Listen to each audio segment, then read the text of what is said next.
সব সময় ক্ষতি করে না তারা, কিন্তু যখন জলের উপরে ওঠে তখন এক অদ্ভুত কুয়াশা ঘিরে ফেলে চারিদিক।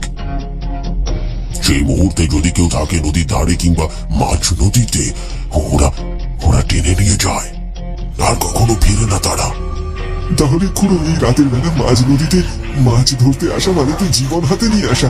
এইভাবে চললে তো আর মাছ ধরতে আসা যাবে না।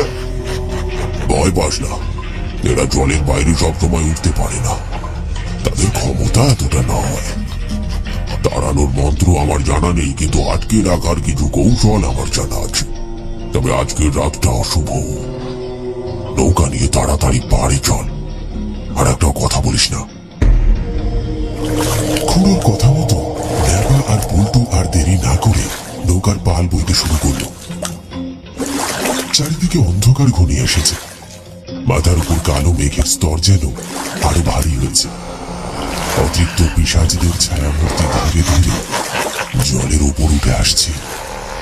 মরা মাছগুলো একে একে তারা টেনে নিচ্ছে জলের গভীরে। মিঠাই খুড়োর চোখে চিন্তার ভাঁজ। তিনি হয়তো ভাবছেন এই পিশাচদের আটকানো গেছে কিছুক্ষণের জন্য।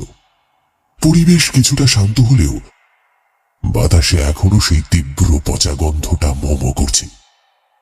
খুড়োর মন্ত্র শক্তির জোরে সেসব পিশাচদের কিছুক্ষণের জন্য শান্ত করা গেছে।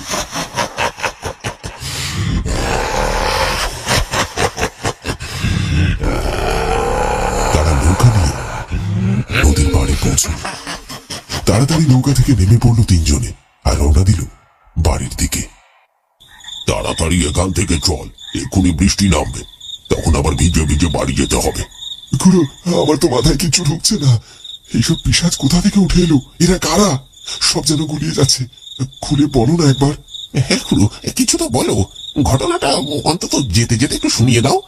ভয় পেলেও জানার আগ্রহটা কমছে না। এইসব কথা চট করে বলা যায় পল্টু? যেটুকু দেখেছিস সেটুকু তো আসলে শুরুর ছোট্ট ঝলক মাত্র। কাল মরা বটতলায় আড্ডায় বসে বলবো সব। কাল নয় খুড়ো, এখনই বলো, ছোট করে হলেও কিছুটা বলো। আমাদের বুকের মধ্যে তো আগুন জ্বলছে। গল্প করতে করতে সবাই বাড়ির পথে রওনা দিয়েছিল ঠিকই, কিন্তু ন্যাপা আর পল্টুর মনটা একেবারে অস্থির। নদীর মধ্যে যা ঘটেছে তার ব্যাখ্যা তারা কিছুতেই খুঁজে পাচ্ছে না।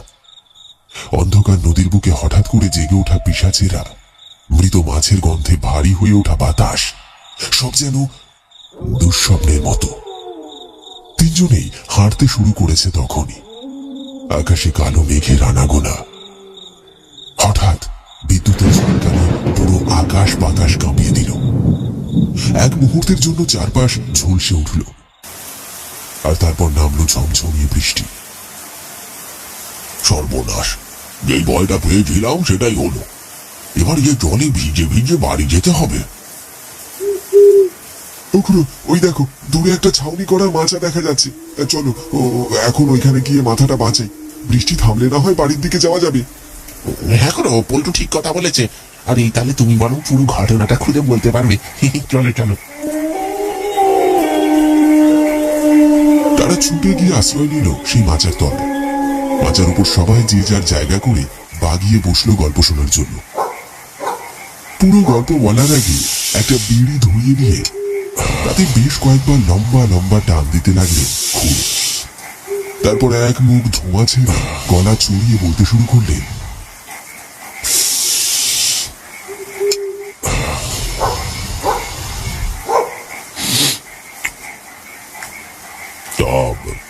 আজ থেকে 30-35 বছর আগেকার কথা।